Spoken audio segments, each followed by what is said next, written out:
कमलायतलोचन लोकपते विजयी भव वेङ्कटशैलपते स चतुर्मुख षण्मुख पञ्चमुख प्रमुखाखिल दैवतमौलिमने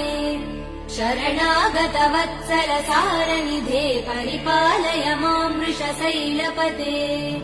अतिवेलतया तव दुर्विषहैयनुवेल कृतैरपराध सदैः हरितं त्वरितं वृषशैलपते परया कृपया परिपाहि हरे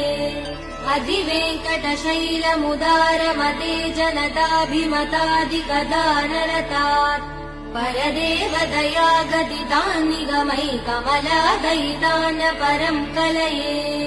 कलवेणुरवावसगोपवधू शतकोटिवृतात् स्मरकोटिसमात् प्रतिवल्लविकाभिमदात् सुपदात् वसुदेव